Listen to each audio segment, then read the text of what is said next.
Hello there, this is Nick from TSPROF. This is our third video dedicated to the common mistakes in sharpening.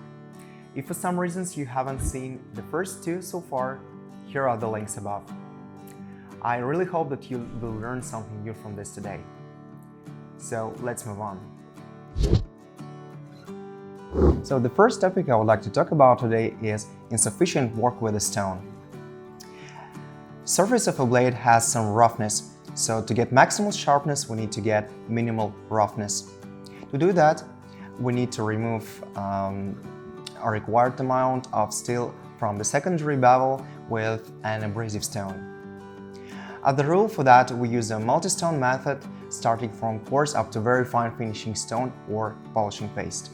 At every beginning of work, when using coarse stones, we need to remove the required amount of metal from the secondary bevel. In roughening operations, we can put some pressure on stone, but with every thinner stone, the pressure on the stone must decrease. We must completely remove the burrs, prepare the blade for more thin stones. If this work is not done properly, we can get a different width of the secondary bevel, and in this case, their angles will not match. So it will lead to the fact that we will not be able to remove the burrs and subsequently make our knife razor sharp.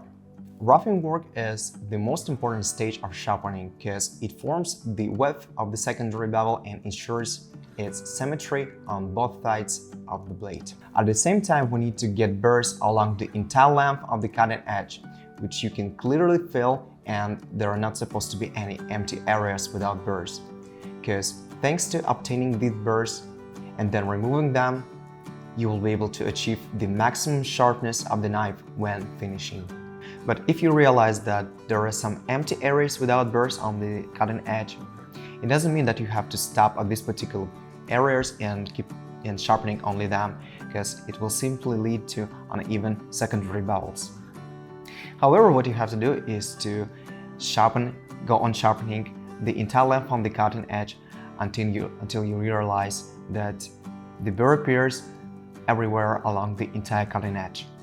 When changing stones from coarser to thinner, we must pay attention to uniformity of the appearance of the burr and remove it carefully. And during roughing work, we may not remove the burr, but with every further stone, we must remove it as carefully as possible and check the result on the newspaper. And after each subsequent stone, we also have to conduct a test. If at some stages burr is not completely removed, then thinner stone may not sharpen this area well enough. At the polishing stage, if it's carried out with diamond paste and a wooden bar, it's necessary to strictly monitor the pressure, minimizing it. Because a polisher work of this kind is carried out only from the grain towards a sharpener. If we press, we will put out the burr. It's even best to hold on the abrasive holder to prevent polishing bar from lying down on the cutting edge.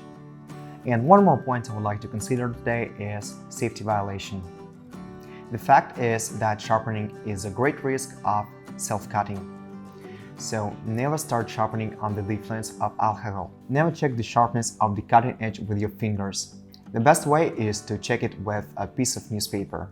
To protect yourself, it's always a great idea to take on standard sharpening gloves like these ones. And at the same time, it's very important to correctly organize your workspace, not only to work quickly and comfortably, but also to prevent any injuries. The main rule here is not to place the supplies for sharpening behind the unit, because you can easily cut yourself. That's it for today. Thank you for watching this video.